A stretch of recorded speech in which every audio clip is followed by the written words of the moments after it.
Imagine having a suit of armor so effective that almost nothing in nature can harm you. But that same perfect defense makes you tragically vulnerable to the one threat you never evolved to face. In the moonlit forests of Africa and Asia, a quiet creature moves through the undergrowth. It's covered in sharp, overlapping scales, a living pinecone with legs. This is the pangolin, the only mammal in the world completely covered in keratin scales. When threatened, it doesn't run or fight. It simply curls into an impenetrable ball, tucking its soft belly and vulnerable head safely inside. For millions of years, this strategy worked perfectly. Lions can't bite through it. Leopards can't claw it open. Even hyenas, with their bone-crushing jaws, eventually give up and walk away. The pangolin's defense is so effective that it survived unchanged since the time of dinosaurs. But today, that brilliant adaptation has become a fatal flaw. Because while the pangolin evolved to defend against predators with teeth and claws, it never evolved to defend against a predator with hands. To understand why this happened, we need to look closer at what makes the pangolin so unique. There are 8 species of pangolin, 4 in Africa, 4 in Asia, and all of them share the same basic body plan. They're not related to armadillos or anteaters, despite the resemblance. They're in a biological family all their own. Their scales are made of keratin, the same material as our fingernails, but arranged in overlapping plates that can slice into a predator's mouth if they try to bite. When rolled up, the pangolin becomes a sealed fortress. The muscles along its back and tail contract so powerfully that it's almost impossible to uncurl without injuring the animal. Some people have tried prying them open with crowbars and failed. In the wild, this makes the pangolin virtually predator-proof, but that near-perfect defense comes with trade-offs. Rolling into a ball means the pangolin can't see, can't run, and can't fight back. It's a passive strategy, a waiting game. In nature, that's fine. Predators eventually lose interest and leave. But what happens when the predator doesn't leave? Let's explore how the pangolin's ball defense works in detail. When a pangolin senses danger, it doesn't hesitate. In less than a second, it tucks its head between its front legs, wraps its muscular tail over its body, and contracts into a tight sphere. The edges of the scales lock together, leaving no gaps. It can stay like this for hours, conserving energy while protected. Even its breathing slows. From the outside, it looks like a large, scaly rock. But inside, something remarkable is happening.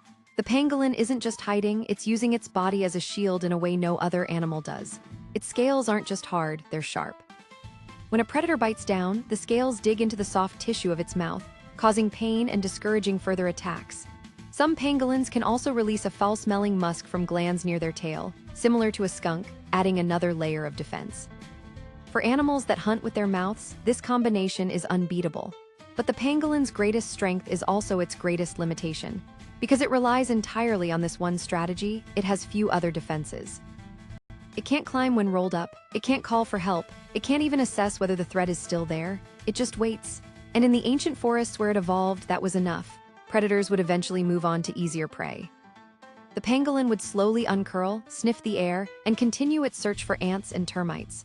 This cycle repeated for millennia until a new kind of predator arrived: humans. The pangolin's perfect defense was never designed to protect against an intelligent, tool-using species. When a human finds a rolled-up pangolin, they don't see an impenetrable fortress. They see a convenient handle. Because the pangolin stays balled up, it can be picked up and carried away with zero struggle. No biting, no scratching, no escape attempts. It's tragically easy. This is why pangolins have become the most trafficked mammal in the world. Poachers simply collect them like living stones and sell them into the illegal wildlife trade.